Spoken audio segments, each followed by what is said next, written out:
Welcome to our podcast, I Never Lied, the Shelly Ann story. I will speak openly and honestly without fear of judgment or retaliation. I live in the city of Lloydminster. These are the famous border markers that separate the province of Saskatchewan and province of Alberta. You have to choose which province you want to live in. It is one or the other. To me, and in relation to this podcast, these border markers represent the idea that when it comes to childhood trauma and abuse, you must pick a side.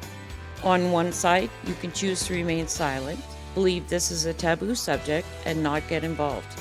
Or you can step on the other side and reach out to others, either to help or to get help. Just like the border markers, this is one area that you cannot live on the fence. If you try to, you will eventually fall off. In this series of podcasts, I'm hoping to educate, inform, and inspire you to stand up against childhood trauma and abuse. And if you are a victim, I want you to know that you're not alone. Everyone has broken pieces.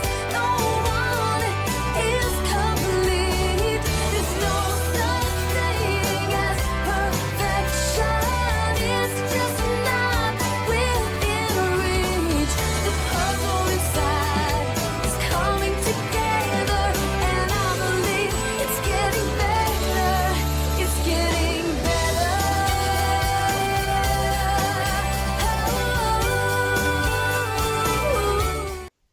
Welcome to Season 2, Episode 1 of I Never Lied, the Shelly Ann story. I'm Shelly Ann. Throughout this series, it's my hope to reach as many adults who were victims of childhood trauma and abuse as I can.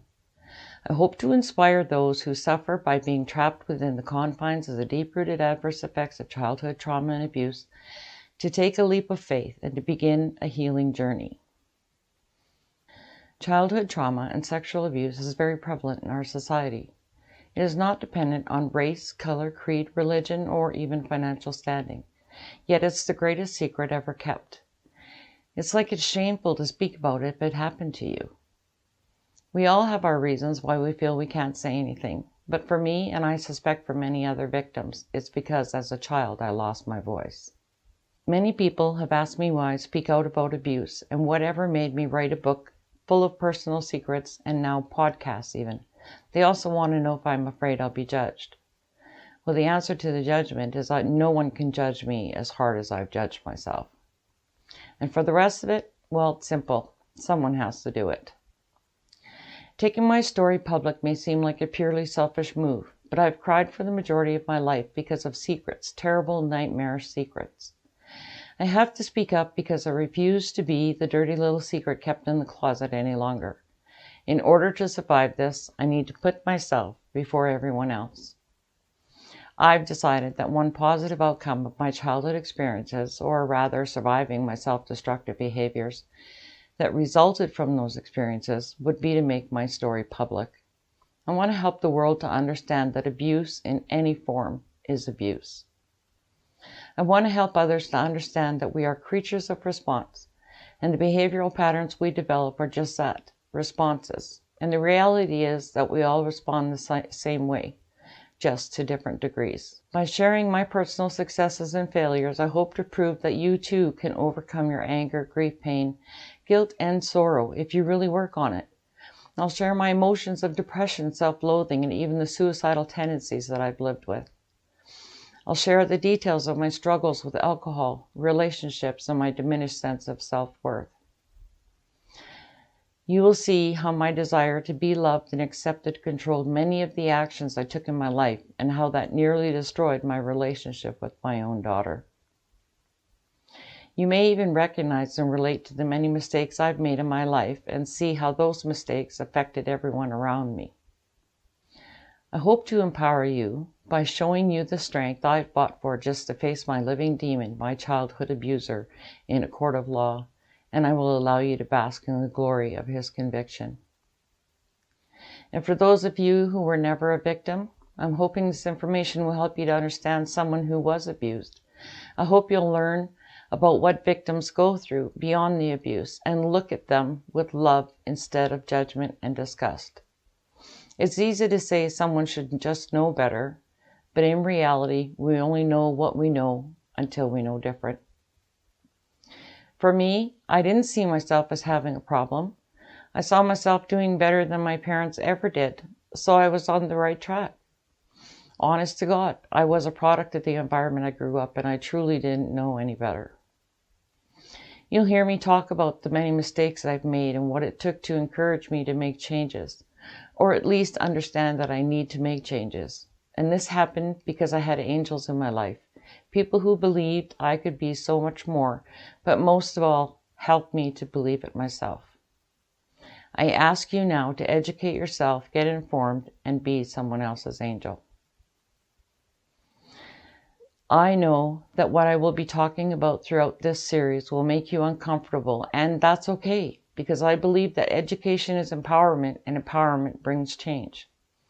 I refuse to sit and wait for change. I have to stand up and be that change. I'm not a psychiatrist, nor am I a medical doctor. What I am is a person who has spent the better part of the last 44 years trying to recover and survive from my own childhood trauma and abuse. Over the past 25 years, I've done this by taking every course and workshop humanly possible to begin to understand myself and others. As an example of this, I rolled into NADAC's Certified Anger Resolution Therapist program. This was supposed to only take 16 hours, but it took me a few months. I used this training to learn more about my own anger and how to resolve it. From there, I enrolled into an advanced Level 4 Life Coach Diploma program online through a university in England. Again, this program took nearly 2 years to work through because I used this time to learn more about myself.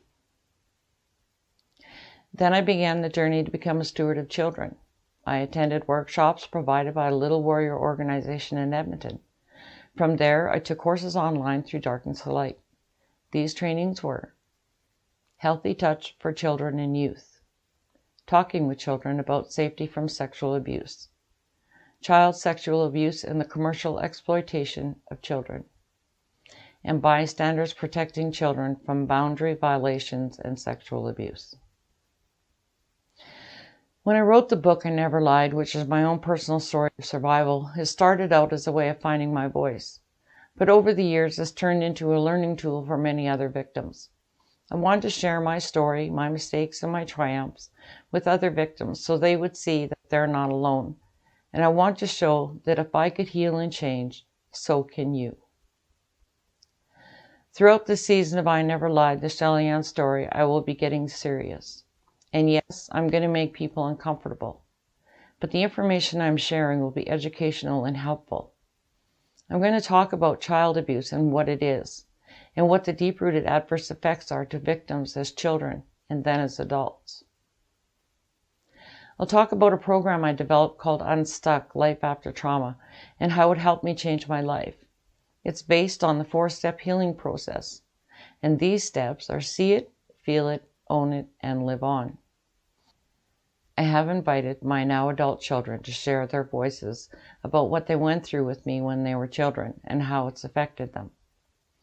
You will see that 2 children can grow up in the same home and come out of it so differently. You will also see that every relationship can be fixed and made much better. And finally, for the first time, my older brother has decided to be interviewed for this podcast. He'll be able to share some of his story, as well as talk about the issues of abuse from a male's perspective. And I'm so proud of him for taking this step, because I know it's not easy.